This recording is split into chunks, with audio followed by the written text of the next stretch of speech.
Welcome to the course, How to Think, Not What to Think, an introduction to critical thinking. We live in a world where people tell us what to think all the time. They give us a list of things to think about. Here's what you need to think about, this, that, and the other thing.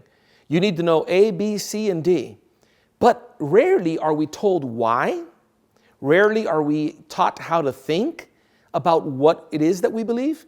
And what happens is when you don't know why you believe something, you don't have a foundation for it. And it can very easily be persuaded to switch from one point of view to another because you have no reason supporting or backing up what you believe. Critical thinking is essential if we're going to have a solid foundation to what we believe. We live in a world that's characterized, unfortunately, by too much lack of critical thinking. Vulnerability, gullibility, are those words familiar to us? Absolutely. Sadly, many people in our society embrace any idea, regardless of whether it's true or not, based upon how well it's presented by somebody. So you'll have somebody come into a lecture hall and teach something as ludicrous as maybe the sky is purple. And you'll have a group of students that will embrace that idea because the person was persuasive, because the person seemed like they knew what they were talking about, because maybe I just didn't know that it wasn't purple. And they will embrace that idea without really having any reason why or support, only until, of course, somebody else comes and lectures them about a green sky. Then they're going to feel all embarrassed at how vulnerable they were to believe that it was purple to begin with, when in fact it's green. And they will join the Green Sky Club. I know that that's a fictitious analogy, but it illustrates the fact that people are willing to believe some very crazy things without any thinking involved. And history, sadly, has not been very kind to people who lack critical thinking skills. Just look at your history. Look at Karl Marx. Look at the influence he had with ideas that were not very good ideas. But people lacked critical thinking. Adolf Hitler, same thing. He told the German people what they wanted to hear. And he had ideas that they thought were amazing ideas because they did not think critically about them. Fidel Castro did the same thing in Cuba not too long ago and lied to people, completely discouraged people from believing the truth, and people actually engaged and believed what he was teaching them. Christianity is not immune to it either. Trust me. Look at the history of some of the abuses of Christianity. You have someone like Jim Jones, who had everybody believing that they needed to drink the Kool-Aid, poison Kool-Aid, and die so that they can go to heaven at that particular point. And there was a lot of people who believed them and drank the Kool-Aid.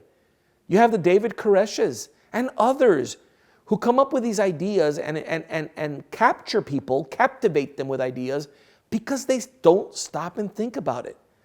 And my experience has been that even in the speaking engagement that I do. I'll never forget what happened to me in a church that I spoke on. I spoke on the topic of the origin of the universe. I spoke about the amazing fine-tuning of the universe. I spoke about the earth and how amazing the sphere of the earth is. And I had a guy during the Q&A, a gentleman who was there apparently with his children, arguing with me that the earth was flat. Yes, you heard it. He, in the 21st century, was arguing for a flat earth. Now, he's not a cosmologist. He's not a geologist. The problem is he heard someone somewhere give a lecture on the earth being flat. And he just believed it. And no matter how much evidence I gave him, I don't think I persuaded him with the truth. I gave him all of the reasons why we know the earth is not flat, and he still would not embrace it. He had bought that idea without any support.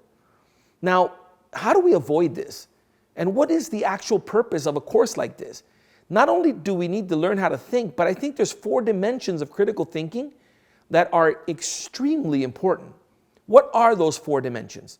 First of all, we're going to get the skills that we need in order to evaluate arguments and truth claims. Everybody wants to persuade us. College professors, loved ones, family members, neighbors, all kinds of people shoot arguments at us. Arguments against God, arguments against Jesus, arguments against the resurrection, arguments against the Bible, arguments against our faith as Christians. And we need to be able to take these arguments, break them down, and point to the fact that they are not valid or good arguments and show why they fail to be persuasive. Now that requires skills. This course will give you the skills to do that. In addition, this course is going to give you the skills you need to overcome personal bias and preferences. Now, given nobody can be absolutely and purely objective, but if we are aware of our personal bias, if we are aware of the fact that we are prejudiced about some ideas, at least we can try to counter it, overcome it. We can try to lay aside our ideas, our presuppositions, and evaluate our ideas. We should be able to evaluate our own ideas.